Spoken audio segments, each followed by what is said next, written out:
신약성경 디모데후서 1장입니다. 신약성경 343페이지 쯤이 되겠습니다.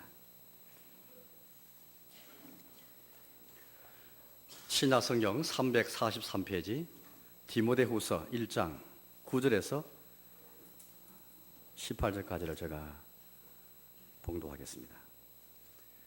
하나님이 우리를 구원하사 거룩하신 소명으로 부르심은 우리의 행위대로 하심이 아니요 오직 자기의 뜻과 영원 전부터 그리스도 예수 안에서 우리에게 주신 은혜대로 하심이라. 이제는 우리 구주 그리스도 예수의 나타나심으로 말미암아 나타났으니 그는 사망을 패하시고 복음으로써 생명과 썩지 아니할 것을 드러내시니라. 내가 이 복음을 위하여 선포자와 사도와 교사로 세우심을 입었노라. 이로 말미암아 내가 또 이 고난을 받되 부끄러워하지 아니함은 내가 믿는 자를 내가 알고 또한 내가 의탁한 것을 그날까지 그가 능히 지키실 줄을 확신함이라. 너는 그리스도 예수 안에 있는 믿음과 사랑으로서 내게 들은 바 바른 말을 본받아 지키고 우리 안에 거하시는 성령으로 말미암아 내게 부탁한 아름다운 것을 지키라. 아시아에 있는 모든 사람이 나를 버린 이 일을 내가 안하니 그 중에는 부gel로와 흐모게너도 있느니라. 원하건대 주께서 오네시보로의 집에 긍휼을 베푸시옵소서. 그가 나를 자주 격려해주고 내가 사슬에 매인 것을 부끄러워하지 아니하고 노마에 있을 때에 나를 부지런히 찾아와 만났습니다. 원하건대 주께서 그로 하여금 그날에 주의 긍휼을 입게 하여 주옵소서. 또 그가 에베소에서 많이 봉사한 것을 내가 잘 아느니라. 아멘. 오늘 종벽이 일어난 지 496주년 되는 날이 되겠습니다. 2017년이 되면 500주년을 맞는데 세계 각곳에서 개신교회가 행사를 많이 준비하고 있고 그 정신을 계속 고취하고 개성하기 위해서 몸부림을 많이 치고 있더랬습니다. 종교개혁의 정신은 오늘 성경 말씀 보니까 우리 잘 말씀하고 계신데요. 종교개혁의 원리, 이들이 주창한 그 복음을 깨닫고 주창한 원리는 다른 것이 아니었습니다. 오직 은혜의 원리고 오직 하나님께 영광을 돌리는 원리고 오직 그리스도의 원리고 오직 성경의 원리입니다. 종교개혁가들이 주창했던 그런 원리고 모토였는데 단순한 구원만이 아니었습니다. 복음이 오직 은혜의 복음이고 복음이 오직 그리스도의 복음이고 복음이 오직 하나님께 영광의 복음이고 또 이 모든 복음은 결국 성경을 통해서 우리에게 주어진 그런 복음이기 때문에 오직 성경의 원리, 이 네 가지가 굉장히 중요한 그런 우리 삶의 원리입니다. 이것들은 종교의 원리뿐 아니라 교회가 세워진 원리뿐 아니라 우리 저와 여러분들이 신자로 살아가는 삶의 원리입니다. 이 원리가 만약에 결여되어 있거나 좀 빠져 있거나 모자라거나 약화되어 있으면은 이 원리가 잘 보이지 않으면은 참 신자라 말할 수 없고 또 참 교회라 말할 수가 없습니다. 오직 은혜의 원리, 오직 그리스도의 원리, 오직 성령의 원리, 오직 하나님께 영광 돌리는 이 원리가 빠져버리면은 그때부터 교회는 교회로서 본질을 상실해버리고 이단으로 빠진다든지 분파가 되어버립니다. 시대마다 항상 스스로를 교회라 자처하지만은 이단과 분파들이 많습니다. 그 특징은 이 오직 은혜의 원리, 오직 그리스도의 원리, 오직 성령의 원리, 오직 하나님께 영광의 원리를 이탈하거나 잃어버리거나 이것이 부족할 때에 바로 이단과 분파가 생기게 되었던 것입니다. 종교개혁 496주를 맞았는데요. 1517년 10월 31일 날 종교개혁가 중 한 사람인 마틴 루터가 독일 사람입니다. 수도사였죠.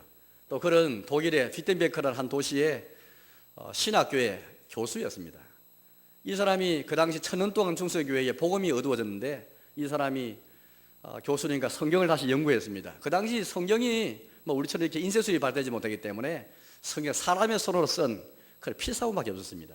성령이 귀한 시대였고 성령이 교회에서뿐 아니라 교회뿐 아니라 많은 신부들이 많은 성지자들이 복음을 잘 몰랐습니다. 교인들도 복음 잘 몰랐습니다. 그런 시대에 하나님께서 루터 같은 종을 세우셔가지고 복음을 깨닫게 하시고 특히 시편과 로마서라든지 갈라디아 같은 서 같은 말씀을 연구하는 가운데 오직 의인은 믿음으로 말미암아 살리라.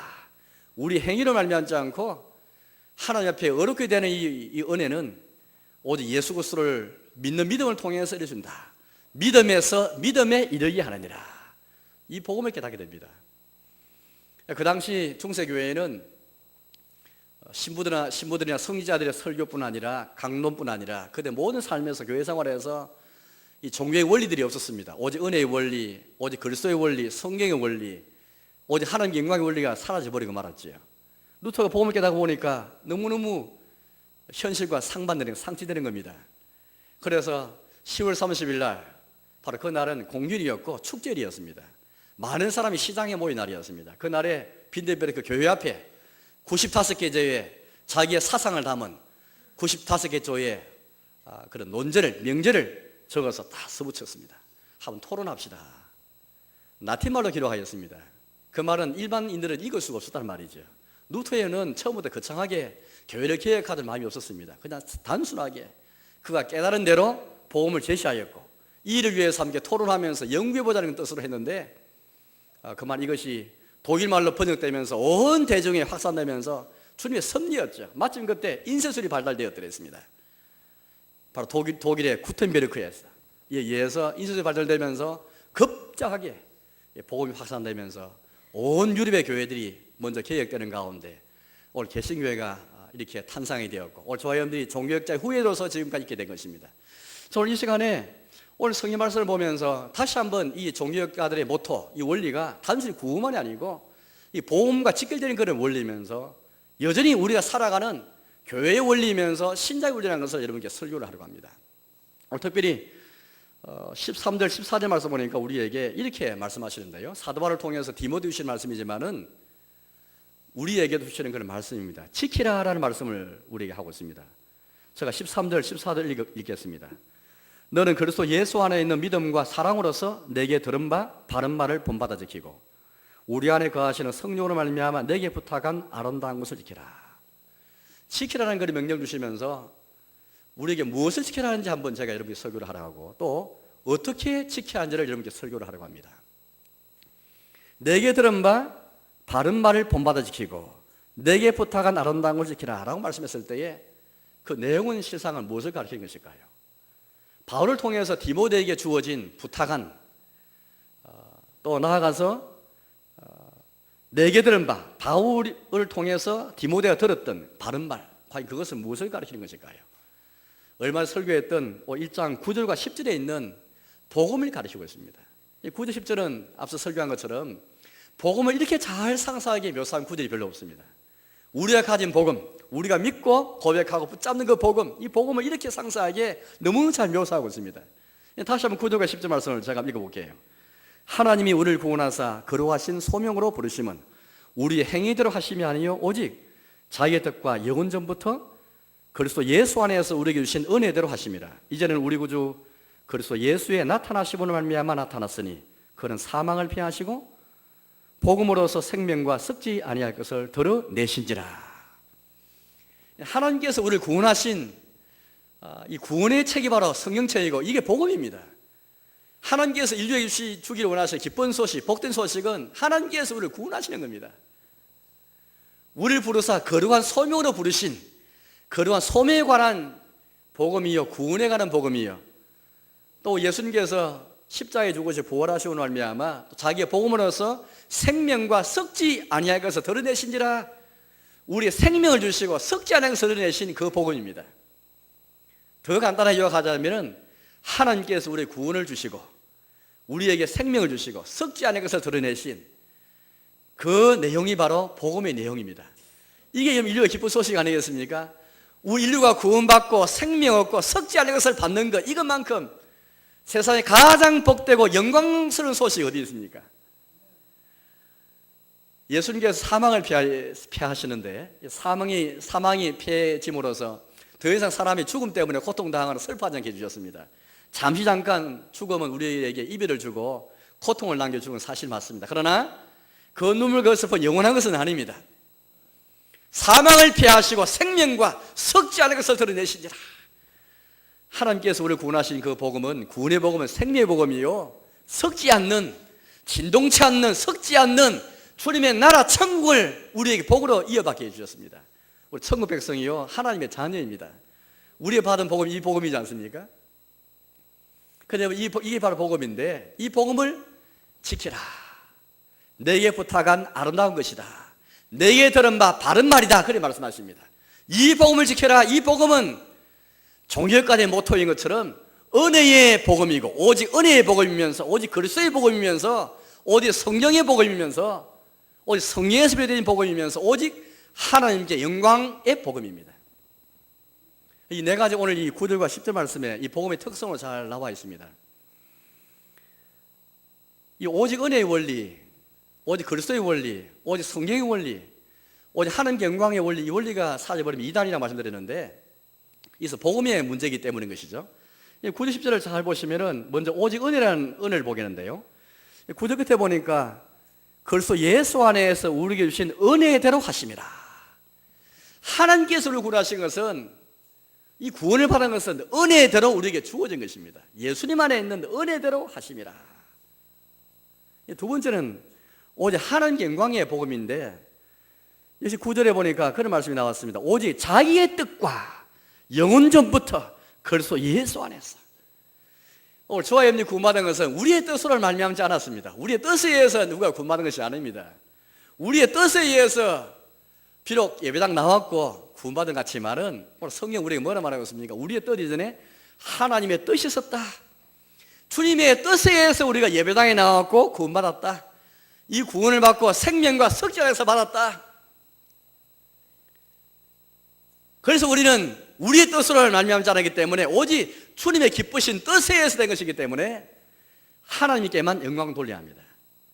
또 나아가서 10절 말씀 보니까 이제는 우리 구주 그리스도 예수의 나타나심으로 말미암아 나타났으니, 하나님이 우리에게 주기 원하신 구원이, 그 은혜가 뭘 통해 나타났습니까? 우리 구주 그리스도 예수의 나타나심으로 말미암아 나타났다.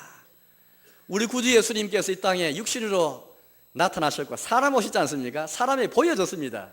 이 땅에서 이 지상에 오셔가지고, 이 지구에 오셔가지고 인간으로 오셔서 그런 삶을 살았습니다. 나타나신 바 되었습니다. 예수님이 나타나셨으면은 이 은혜가 우리에게 오지 못하였을 것입니다. 구원이 우리 주어지 못하였을 것입니다. 우리 구주 예수께서 사람 오셔서, 참 사람 오셔가지고 참 신일 뿐 아니라 참 사람 오셔서 하나님과 사람 사이 유일한 중보자로 오셔서 이 은혜가, 이 구원이 우리에게 주어지게 되었습니다. 그래서 따라서 이 성경은 우리의 복음은 오직 그리스도의 복음입니다. 바로 이 원리가 오늘 성경 속에, 오늘 이 9절과 10절 복음을 요약한 이 말씀 속에 잘 나와 있습니다. 이것을 또 한 가지씩 말씀을 보러 갑니다. 먼저 오직 은혜의 원리입니다. 이 복음은 오직 은혜에 관해서 우리에게 설명해 주고 있습니다. 은혜가 무엇일까요? 은혜란 것은, 흔히 우리가 은혜란 말을 우리 사회에서도 많이 쓰지 않습니까? 나는 받을 자격이 없는데, 전혀 합당하지 못한데 하나님께서 우리에게 거저 주시는 것, 값없이 주시는 것이 바로 은혜입니다. 하나님 자기의 뜻과 우리 뜻과 상관없이 우리 행위대로 하심이 아니요, 오늘 9절 말씀 보시면은 우리의 행위대로 하심이 아니요, 오직 자기의 뜻과, 우리 행위 아니라 하나님의 은총 가운데 자기 뜻에 주어지신 구원인데, 여기에 오직 은혜의 원리가 나타나 있습니다. 이게 은혜입니다. 따라서 은혜란 것은 우리의 뜻에 좌우되는 게 아닙니다. 우리 행위에 좌우되는 게 아닙니다. 얼마 전에 한 12월 됐을까요? 제가 미국의 어떤 잡지에, 기독교 잡지인데 여론조사를 한 것을 보았습니다. 하나님의 은혜에 대한 그런 여론조사인데 40% 이상의 신자들이 하나님의 은혜를, 주님의 복을 내 행위대로 받을 수도 있고 안 받을 수 있다라고 생각한 분들이 40%였습니다. 어떻게 생각하세요? 주님의 은혜를 받고 복을 받는 것이 내가 은혜 받을 짓을 했고 복 받을 짓을 했기 때문에 복 받고 은혜 받는 거 생각하세요? 그럼 은혜가 될 수 없죠. 은혜란 것은 나는 전혀 자격이 없는데 내가 복을 받았습니다. 나는 전혀 합당치 않은데 하나님께서 거저 선물이지, 선물이라는 것은 내 뜻과 내 공로와 내 행위에 상관없이 하나님이 그냥 무조건적으로 긍휼로서 주시는 것이 바로 선물이 은혜입니다. 이 은혜의 정리인데 40% 이상의 신자들이 미국에서 하나님의 은혜를 내 뜻에 의해서 받을 수도 있고 내 행위에 의해서, 내 노력에 의해서 받을 수도 있고 못 받을 수 있다고 생각하고 있습니다. 미국 교회만의 이야기겠습니까? 오늘 저와 여러분들이 한번 우리의 삶의 원리 가운데 오직 은혜의 원리가 있는가를 한번 가만 생각해 보시죠. 그걸 한번 측정해 보자면 이렇게 질문하시면 됩니다. 나는 어디에 더 강도점을 두고 있는가? 내가 구원받고 복받는 것이 누가 주체가 되어서 주시는 것인가? 하나님이 주체인가? 내가 주체인가? 내가 순종 잘하기 때문에, 내가 어렵게 살아기 때문에 내가 복을 받고 내가 구원을 받는 것인가? 이 생명과 섞지 아니할 천국을 받는 것인가? 아니면은 내가 아무리 어렵게 살았다 할지라도, 내가 아무리 순종하며 살았다 할지라도 그 순종은 불완전한 순종이었고, 내가 아무리 어렵게 살았다 할지라도 그 어른 누더기 옷과 같은 더더더 붙은 그런 날것에 되지 않은 그런 의에 불과 불의밖에 없는 우리들인데, 하나님께서 기특하게 보셔가지고 나에게 그저 값싸게 아무 값없이 주신 그런 선물인가? 하나님이 내가 받은 구원과 복의 추천을 내가 삼고 여기고 있는가? 아니면은 내가 좀 기회했다고 생각하는가? 내가 그래도 뭔가 좀 예쁜 일이 되기 때문에, 착한 일이 되기 때문에, 내가 복받을 일을 했기 때문에 복받는 생각하는가? 그렇다면은 오직 은혜의 원리가 없는 겁니다. 이단과 분파에서는 그렇게 말합니다. 항상 우리 사람의 노력에 의해서 종교적인 체험, 뭔가 체험만 강조해요. 꼭 이단이 아니라 할지라도 어떤 교파에서는 성령 세례를 많이 강조합니다. 성령 세례 받아야만 중생받을 뿐 아니라 하나님 자녀가 되어서 구원받을 뿐 아니라 성령 세례 받고 또 방언을 해야만 뭔가 더 복받는다라고 생각합니다. 덜 굉장히 강조합니다. 안식교회에서는 안식일 성수를 강조합니다. 이걸 해야 구원이 이른다라고 생각합니다. 예수님 재림 믿어야만 구원받는다고 생각합니다. 족부로 많이 제시합니다. 우리 주변에 보면은 이 정직과 거룩과 성결, 의, 순종을 많이 강조합니다. 물론 우리는 강조합니다. 더 강조해야 되겠죠. 그러나 우리가 아무리 순종하고 거룩하게 살고 성결하게 산다 할지라도 이것 때문에 하나님께서 우리에게 구원을 주시고 복 주신 것이 아닙니다. 우리가 얼마나 거룩하게 살면 거룩하게 살겠습니까? 주님 보시기 얼마나 주님 기쁘게 받으실 만한 정말 그런 흠이 없는 그런 의가 되고 흠 없는 순종이 있을 수 있겠습니까? 동기나 과정이나 기준이나 결과를 볼 때 얼마나 우리의 선행이 주님 보시기에 받으실 만한 완전한 의이며 완전한 순종이 될 수 있겠습니까? 천만의 말씀입니다. 주님이 가사에 보시고 기타에 보셔서 복 주시는 것이죠. 하나님께서 상 주실 것을 약속하시기 때문에 상 받는 것이고, 내 순종 때문에 복 받는 것이 아니라 주님 나를 불쌍히 보시고 참 기타에 보셔서 상 주시는 것이지, 우리 어느새 하나님의 은혜는 온데간데 사라지고 없고 내 행위만 나타나서 나의 의를 전하고 나의 순종을 잘하게 되어 있습니다. 이단과 분파는 간단합니다. 하나님의 은혜만을 드러내는가, 하나님의 행위에 더 무기를 두고 강조하는가, 아니면 사람의 행위에 더 강조점을 두는가. 물론 우리 사람의 행위에 더 강조를 두고 있습니다. 그러나 궁극적으로는 우리의 사람의 행위는 하나님의 행위와 비교할 수가 없죠. 그것 때문에 내가 구원받고 그것 때문에 내가 복을 잡아 당기고 복을 획득하고 달성하는 게 아닙니다.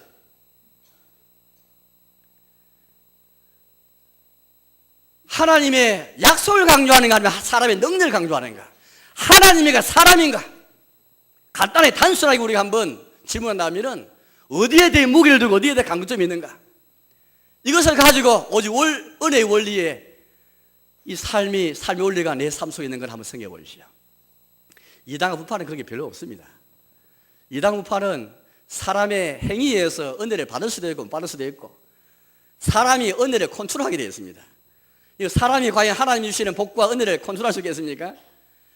그러면 그 사람의 종교이지 어떻게 하나님의 종교이겠습니까? 어떻게 하나님의 은혜를 그렇게 바라볼 수 있겠습니까? 될 수가 없죠. 하나님의 은혜는, 하나님의 복이란 것은 우리 사람에 의해서 좌지우지되는 것이 아닙니다. 내가 받은 구원이 우리에 의해서 잃었다가 얻어지기도 하고 땄다가 상실되기도 하고 그런 것이 아닙니다. 오직 하나님의 은총으로, 여기 분명히 9절 말씀 보니까 우리의 행위대로 하심이 아니요 그리스도 예수 안에서 우리에게 주신 은혜대로 하심이라. 바로 중세 교회에서 이 루터나 많은 개혁가들이 우리의 복음이 오직 은혜의 복음인 줄 알고 오직 은혜의 원리를 그리 주창하면서 이것에서 교회가 세워지고 신자가 산다, 이걸 주장하면서 내세워드렸습니다. 오늘 저와 여러분들이 아무리 여호와의 정인처럼 전도를 많이 강조하고 여호와 왕국의 회관에 나오고 정의되는 삶을 산다 강조할지라도 그것 때문에 구원받는 것은 아닙니다. 우리 그런 삶을 귀하게 여기지만은, 전도의 삶을 귀하게 여기지만은 그것 때문에 구원받는 것은 아닙니다.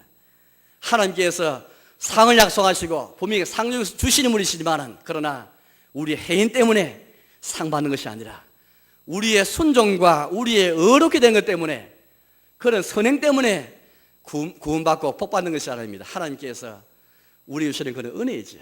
은혜 가운데 상 받고, 은혜 가운데 구원받고, 은혜 가운데 천국 가고, 은혜 가운데 신자의 삶을 사는 것이지, 오직 은혜의 원리가 우리의 삶 속에 충만히 되겠습니다. 두 번째 원리는 오직 하나님께 영광의 원리입니다. 아까 9절 말씀 보니까 오직 자기의 뜻과 했습니다. 오직 자기의 뜻에 의해서, 우리가 구원받은 것은 오직 자기의 뜻, 하나님의 뜻에 의해서 우리가 구원받은 것이지 사람의 뜻에 의해서 구원받은 것이 아닙니다. 우리 철저하게 주의 뜻을 먼저 중시하고 주의 뜻을 앞세우고 하는 것이 우리의 복음입니다. 로마서 11장 36절 말씀 보니까 하나님의 뜻에 관한 이 우리의 복음을 다시 한번 잘 설명해 주고 있지 않습니까? 만물이 주에게서 나오고 주로 말미암고 주에게로 돌아갑니다. 만물의 기원도, 만물의 과정도, 만물의 마지막 결과도, 결말도 오직 주님이시다. 주님이 우리의 시작이 되고 마지막 되신다. 하나님이 알파가 되시고 오메가 되신다. 우리의 구원과 우리의 속죄와 우리의 천국 가는 영생 얻는 것, 모든 시작과 마지막이 주님이십니다. 주님의 선한 뜻에 의해서, 주님의 기쁘신 뜻에 의해서 내가 구원받고 예배당 오게 되었고, 주님의 때에 우리가 오게 되어서 주의 뜻에 의해서 내가 예수님 만나서 구원받은 것이지, 나의 뜻에 의해서 그렇게 구원받은 것이 아닙니다. 나의 뜻에 의해서 은혜를 받기도 하고, 나의 뜻에 의해서 복 받기도 하고, 나의 뜻에 의해서 복 못 받기도 하고, 그런 것이 아닙니다. 하나님의 뜻에 의해서 내가 복 받았구나 라고 생각하고 주님의 기쁘신 뜻을 찬송하고 그걸 존중하는 것, 그럴 때 하나님을 향한 예배가 나옵니다. 나의 뜻에 의해서 내가 구원받고 나의 뜻에 의해서 뭔가 살아간다고 생각하신다면 어떻게 우리 하나님을 예배할 수 있겠습니까? 자기를 예배해야 되죠. 주님 영광 돌릴 수가 없습니다. 순전히 주의 뜻에 의해서만 우리가 구원받고 주님의 뜻에 의해서만 내가 생명 얻었기에 오직 하나님께만 영광을 돌릴 수가 있습니다. 조금이라도 99% 가운데 1%라도, 아니 0.1%라도 내 뜻에 의해서 내가 구원받았다고 생각하고 그걸 기회때 생각하신다면, 내가 그렇게 잘 못 살지도 않았고 남 해코지도 안 했고 살아왔기 때문에 하나님이 나를 구원하셨고 내가 천국을 갈 수 있도록 교회당에 오게 하셨다라고 생각하신다면 그건 오산입니다. 너무너무 죄송한 말씀이지만, 그러나 오직 우리가 구원받은 것은 하나님의 뜻에 의해서, 그 뜻은 참 우리를 향하신 사랑의 뜻이요, 기쁘신 뜻이요, 우리를 구원하기를 절거하시고 기뻐하신 주의 뜻에 의해서 우리가 다 구원받게 되었습니다. 그런데 이단은 뭐냐면요, 주님의 뜻이 이렇게 무한하고 광대하시고 이렇게 지혜가 탁월하신 그런 하나님의 뜻인데, 주님의 뜻을 사람의 뜻과 일치시켜버립니다. 주의 뜻 앞에는 사람의 뜻은 아무것도 아니지 않습니까? 사람이 아무리 뜻을 품고 뜻을 정해서 뭘 한다 할지라도, 움직이고 사람 뜻에 의해서 뭔가 의지를 가게 한다 할지라도 주님의 뜻과는 비교할 수가 없습니다. 그런데 이단과 문파는 어떻게 하냐면은 주님의 뜻을 자기 마음대로 그냥 판단하고 결정하고 그냥 이해해버리고 그래가지고 사람 정죄해버립니다. 하나님의 은총도 주님의 복도 컨트롤할 수 있으니까 이제 사람도 컨트롤하게 됩니다. 이거 어떻게 컨트롤하는지 아십니까? 이단과 문파를 잘 보시면은 은혜도 자주자니까 사람도 자주자면서 사람을 마음대로 자주자합니다. 이렇게 해야 구원받는다, 요 사람 구원받는다, 구원의 한계도 마음대로 정해버리고요, 누가 구원받을 자인지 못 받을 자인지도 정해버립니다. 이런 모습 보면 당신 구원받을 사람이네, 이렇게 해야 구원받는다라고 딱 결정해버립니다. 주의 뜻은 너무나 무한하고 광대하신데 사람의 생각 가지고 그냥 하나님을 자기 팔 안에 딱 가둬놓고 심판도 마음대로 논하고 구원도 마음대로 그렇게 이야기해버립니다. 우리 그러나 구원과 심판에 관한 얼마나 여러분들 눈에 보이는 것으로 사람 판단할 수 없지 않습니까? 심지어 교회 안에도 알곡과 가라지가 있으니 가라지를 뽑지 마라 말씀했습니다. 추수할 때까지 그냥 두어라 말씀했습니다. 왜? 사람의 눈으로 누가 진실한 신자인지 알 수 없기 때문이죠. 침략만 할 뿐이지 알 수가 없어. 그 침략도 얼마나 그게 올바른 침략이 되며 판단이 될 수 있겠습니까? 우리 사람을 판단할 수가 없습니다. 오늘 새벽 기도 본 것처럼 저 사람이 병에 걸리고 저 사람이 원수가 만다 할지라도 우리 입장은 그런 불쌍하고 가르는 사람을 돌보는 것이 우리 의무이지, 내가 비판하고 정죄하는 것이 우리 의무가 아니에요. 우리의 도리가 아닙니다. 주의 뜻은 너무나 무한하시고 광대하시기 때문입니다. 이단은 그렇지 않습니다. 하나님의 뜻을 마음대로 판단해버립니다. 구원에 관해서도 은혜를 조종해버리니까 사람도 조종해버립니다. 그래서 이단에 가시면은 교묘하게 사람을 조종해버립니다. 꼼짝 못하게 만듭니다. 심리적으로 그 분위기에서는 누구도 그 교주의 말이나 거기에 있는 성자의 말에 거역을 못하게 만듭니다. 그걸 배신자 되어버립니다. 누구도 노라고 답할 수가 없습니다. 그것도 교회 안에서 여러분들, 우리 교회에서 하시면서 때 노도 하기도 하고 아니오라 말할 수 있는 것이 얼마나 감사한지 모릅니다. 이게 하나님의 교회란, 진짜 교회란 증거입니다. 이단은 오늘 예수만 말해야 되지 노를 할 수가 없습니다. 왜? 사람 뜻에 의해서 고래 말하면 다 구원받을 자 아니네. 14만 4천 명에 빠져야 된다고 생각하기 때문입니다.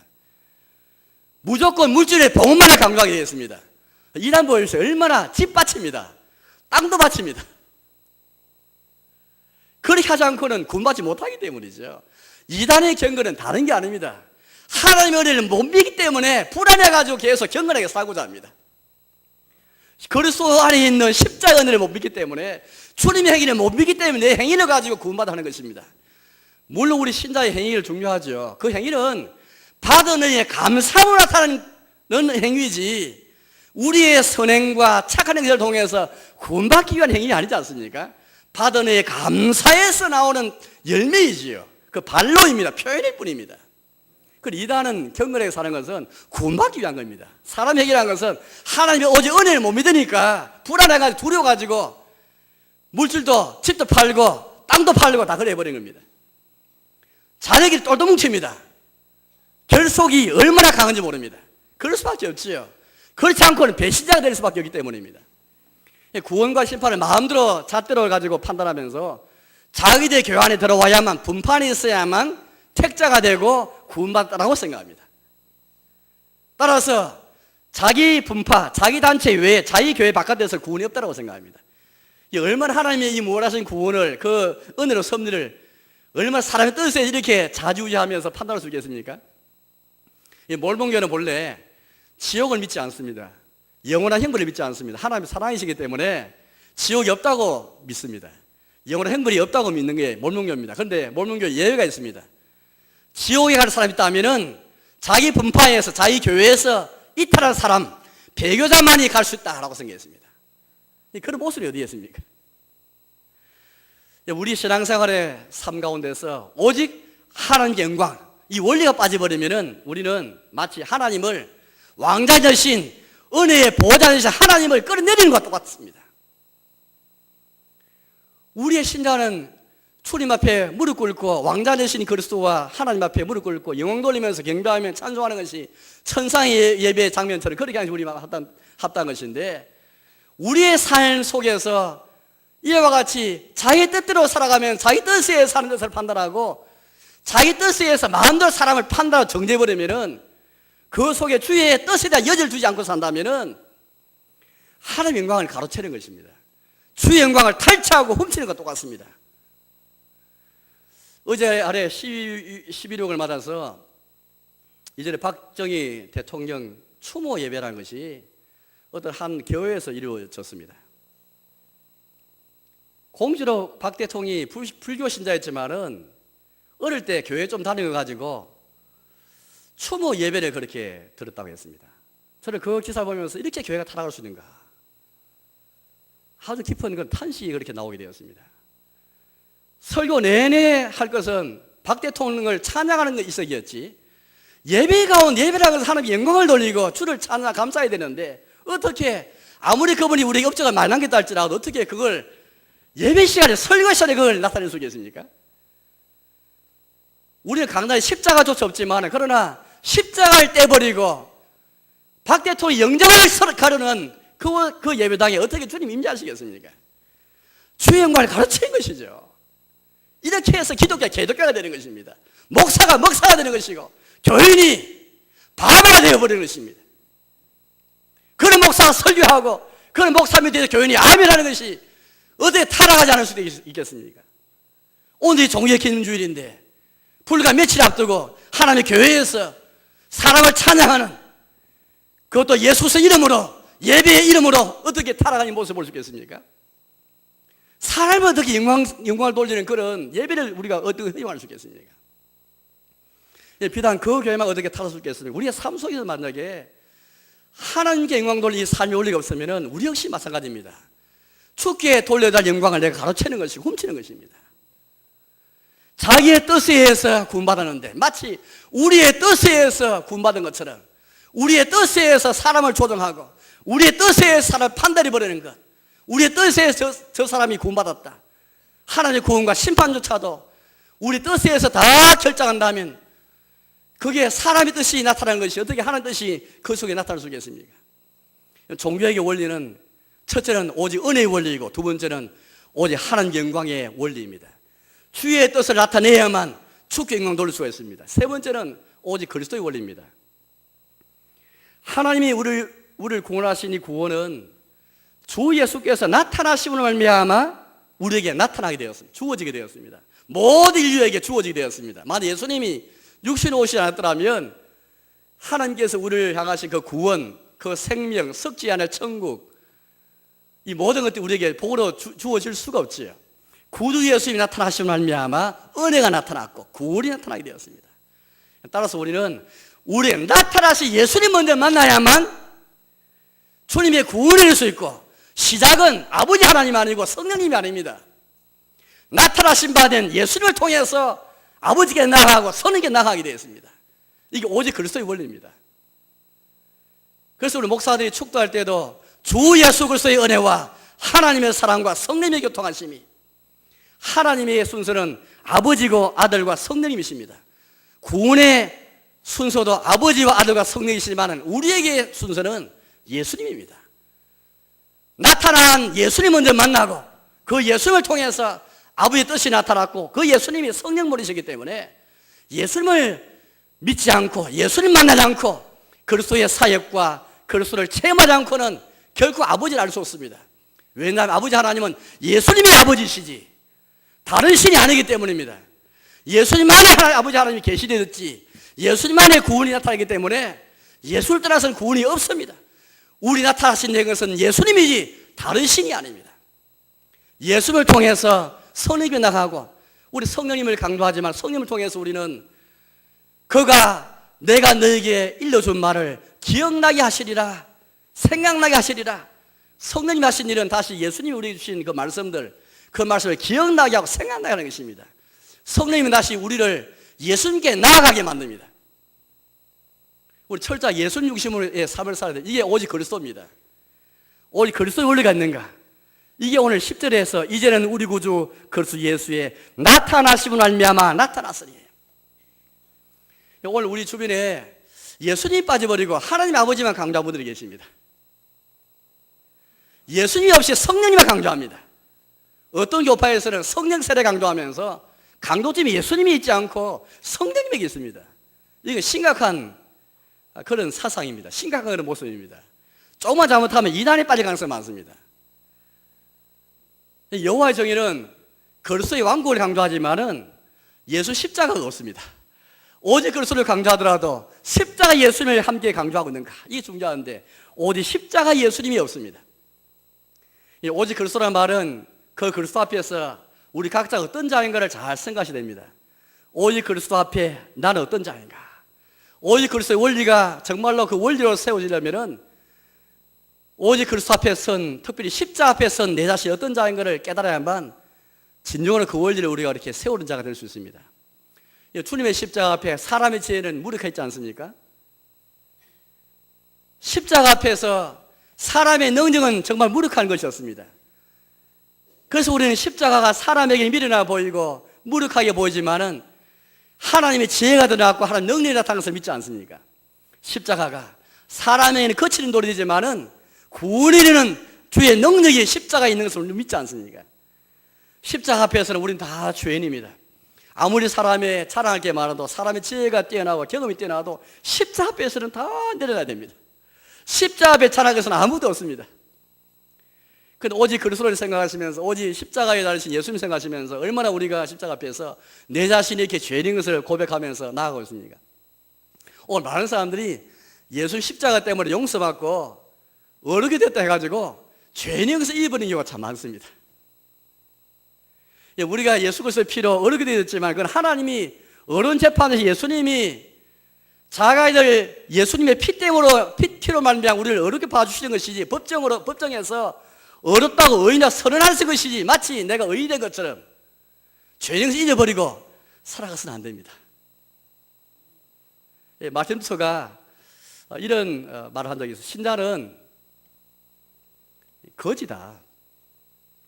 거짓 것을 잊어버려서는 안 된다. 물론 하나님께서 우리에게 부자가 될 걸 약속하셨다. 천국의 보화들, 영생의 보물을 약속하셨지만 그러나 당장 부자 될 것은 아니다. 약속받을 뿐이지 우리의 신분은 거지다. 거지가 되어야, 거지의 심령이 되어야만 죽게 나와서 기도도 하고 거지의 마음을 가지고 얻기 위해서 애를 쓰는 것이지 우리 신자가 다 부자가 돼가지고 가난한 자의 심령이 없어서 죽게 부르지도 않습니다. 그래서 우리는 죄인의 것을 다 잊어버리고 의인이 다 된 것처럼 우리 부자가 다 된 것처럼 거지라는 것을 잊어버릴 때가 너무 많아요. 우리 신자는 거지입니다. 예수 앞에 나와 거지입니다. 하나님의 은혜를 구해야 되고 주의 복을 받아야 되는 것이고 죽게 나와서 사정해야 하고 애원해야 할 거짓 것을 잊어버리면 안 됩니다. 심령에 가는 자가 복이 있다는 말씀하시는데 애통한 자가 위를 받게 되는 말씀하시는데 어느새 우리가 애통과 심령의 간을 다 잃어버리고 말았습니다. 이게 바리새인들이 어떤 사람들입니까? 자기의 죄인 것을 다 잃어버리고 주님 앞에 어렵게 행사하는 사람들이었습니다. 신앙생활 하시면서 혹시 만에 하나라도 행위라도 내가 10년, 20년 신앙생활 하시면서 요즘 하면 내가 예수님 많이 닮았겠다라고 생각하실 줄 모르겠는데 큰 오산입니다. 우리 죽을 때까지 예수님 못 닮습니다. 주님이 요구하시는 그 완전한 표정이 절대 잃지 못합니다. 아무리 장로라도 목사가 되어도 내가 성숙할 때 생각해서는 안 됩니다. 여전히 우리는 죄인이고 거지고 초보자고 이제는 시장에 불과했다고 생각하셔야 되지 이쯤 하면 내가 좀 됐다라고 생각하면서 신앙생활 30년 했으니까 나는 좀 성장했고 성숙했고 나 의인이 되었고 예수 좀 닮았다 생각하고 주의 자녀가 좀 됐다 생각하고 그런 행사하시면 그게 바리새인입니다. 이 바리새인은 감사만 했죠. 감사만. 우리 감사하는 게 좋잖아요. 이 감사의 삶이 없는 것보다 훨씬 낫지 않습니까? 얼마나 바리새인이 기도 잘했습니까? 감사했는데요. 감사하는 우리보다 훨씬 낫지 않습니까? 그런데 예수님이 왜 책망했습니까? 죄인 영성이 낫지 못한 가운데 감사밖에 없습니다. 혹시 우리는 바리새인처럼 감사는 해도 죄인 영성 인정하는 거지면서 강도 같은 예수님이 대속하시고 하나님이 은혜 가운데 어렵게 봐주시는 강도지 죄인이지 어리소리 강도라는 사실과 죄인 사실을 잊어버리면서 바리새인처럼 감사만 있는 삶이 아닌지 한번 보십시오. 그렇다면 우리는 바리새인이 되면 예수님 필요가 없습니다. 오직 그리스도의 삶이 원리가 나타날 수가 없습니다. 오직 그리스도가 되어야 날마다 예배 시간에도 매일매일 오직 그리스도의 십자가 앞에 서서 주여 내가 찬양할 게 없습니다. 나는 죄인입니다. 나는 강도입니다. 나는 거지에 불과합니다. 하나님 나에게 은혜 주셔야 되겠습니다. 복 주셔야 되겠습니다.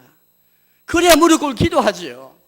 우리 전도주의 앞두고도 마찬가지인데 하나님 복 없이는 하나님이 사람 붙여주지 않습니다. 우리의 능력이 있고 또 물질이 있고 있어서 하나님이 이용하시지만 그러나 우리의 마음 자세는 거지의 마음을 가지고 이런 자녀가 주께 은혜와 복을 구해야 되지 하나님이 저 사람 마음 녹여주십시오. 나는 참 말도 어눌한 자인데 하나님 도와주셔야 되겠습니다. 이런 신념 가지고 하셔야 됩니다. 오직 은혜의 원리, 오직 하나님 영광의 원리, 오직 그리스도의 원리 이 원리가 오늘 이 복음 속에 들어가 있고 이게 복음의 특성이에요. 복음의 그런 본질입니다. 이제 오늘 우리에게 이러한 복음을 지키라 말씀하시는데 어떻게 지키라 하신지를 한번 보십시오. 13절 14절 말씀 보니까 세 가지 하나는 믿음이고 두 번째 사랑이고 세 번째 성령님입니다. 너는 그리스도 예수 안에 있는 믿음과 사랑으로서 지키고 우리 안에 거하시는 성령으로 말미암아 지키라 그렇게 말씀하십니다. 첫째 믿음이 아니면 지킬 수가 없습니다. 오직 은혜의 복음, 오직 그리스도의 복음, 오직 주님께 영광 돌리는 이 복음을 지키기 위해서는 내가 먼저 믿지 않고는 불가능합니다. 내가 먼저 오직 은혜의 원리를 믿고 내가 먼저 오직 그리스도의 원리를 믿고 내가 먼저 축구의 영광 돌린 이 복음을 믿을 때에 지킬 수가 있습니다. 그 다음에 사랑입니다. 사랑이 충만해야 지킬 수가 있습니다. 특히 다음 세대 바라보시면서 우리 자녀를 바라보시면서 무조건 책망해서는 안 됩니다. 사랑이 있어야만 잘 지켜나갈 수 있습니다. 사랑으로 해야만 설득이 되고 감동이 되면서 할 수 있지, 무조건 여러분들 야단만 쳐서는 무조건 가르쳐서는 되지 않습니다. 사랑으로 가르치고 온유한 마음으로 가르치고 성김으로 가르쳐야만 성령님 역사하시지, 그렇지 않고 될 수가 없습니다. 세 번째는 우리 안에 거하시는 성령으로 말미암아, 성령님께서 우리 가운데 거하셔서 이 엄란하고 죄 많은 세대에서 우리가 복음을 부끄러워하지 않고 확신과 능력 가운데 우리가 보고 들은 것을 말하기 위해서는 성령으로 말하지 않고는 할 수 없습니다. 오직 성령으로 아니하고는 예수를 주시할 수 없느니라. 저는 이 말씀을 늘 그렇게 생각합니다만은, 예수를 주로 고백하는 것이 왜 이렇게 어려울까? 쉬울 것 같기도 한데, 물론 우리 쉽게 내뱉습니다만은 우리끼리 모였을 때, 그러나 정말로 우리 원수 앞에서도 저 불신자 앞에서도 예수를 주시라는 이 고백이 과연 우리 힘으로 가능할까? 성령님 안에 불가능합니다. 사도 베드로와 12제자들이 예수님과 함께 지내면서 많은 것을 보고 들었습니다. 보고 본 게 많고 들은 게 많다 해서 전할 수 있는 것은 아닙니다. 조화연대 하나님의 교회에서 은혜를 많이 보고 역사를 많이 체험했습니다.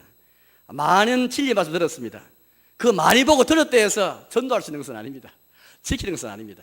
오직 성령으로 말미암아, 성령님이 함께 하셔야만 입이 열리고 성령이 있어야만 내가 엄난하고 죄 많은 세대에서 능력 있게 고난도 감수하면서 복음을 전할 수 있지요. 믿음과 사랑과 성령님이 아니고는 할 수가 없습니다. 오늘 15절에서 말씀 보시면 두 종류의 신뢰가 나오는데, 하나는 지키지 못한 신뢰가 나옵니다. 복음을 지키지 못한 신뢰인데, 특별히 부겔러와 흐모게너가 15절 끝에 나와 있습니다. 그 중에는 부겔러와 흐모게너입니다. 이 두 사람은 많은 사람 가운데 복음을 믿음과 사랑과 성령을 말미암아 지키지 못한 사람의 신뢰들입니다. 복음을 부끄러워했고 복음을 위해 갇힌 바울을 부끄러워했습니다. 그 다음에 16절에 나온 또 한 사람이 있는데 오네시보로입니다. 16절인데요. 오라건대 주께서 오네시보로의 집에 긍휼을 베푸시옵소서. 그가 나를 자주 격려해주고 내가 사슬에 매인 것을 부끄러워 아니하고 로마 있을 때에 나를 부지런히 찾아와 만났습니다. 복음 때문에 갇힌 바 된 바울을 부끄러워하지 않았습니다. 저 복음을 잘 지켜갔다는 말이죠. 성령을 통해서, 성령을 말미암아, 믿음과 사랑과 성령을 말미암아 복음을 잘 지켜나갔던 사람이 오네시보로였습니다. 오늘 조화여러분들 어떤 사람이 될 것입니까? 부겔러와 흐모게네 같은 사람이 될 것입니까? 아니면은 오네시보로 같은 사람이 될 것입니까? 오늘 성경은 우리 이런 도전을 지금 주고 있습니다. 이제 말씀에 들어가겠습니다. 종교역주를 말해서는 오늘 여러분들에게 오늘 성경이, 오늘 복음이 우리에게 오직 은혜의 복음이요, 오직 그리스도의 복음이요, 오직 하나님 영광 돌린 복음이요, 오직 성령에 비롯된 복음인 것을 함께 보았습니다. 믿음과 사랑과 성령님이 알고는 이 복음을 지킬 수가 없습니다. 늘 우리의 삶 속에 이 원리에 충만하고 믿음과 사랑과 성령이 충만할 뿐 아니라 동시에 11월 10일 전도주를 앞두고서 더 믿음과 사랑과 성령이 충만해서 우리가 보고 들은 이 복음을 지키면서 전하는 이 삶을 잘 감당하는 저와 여러분 되시기를 주의 이름으로 축원합니다.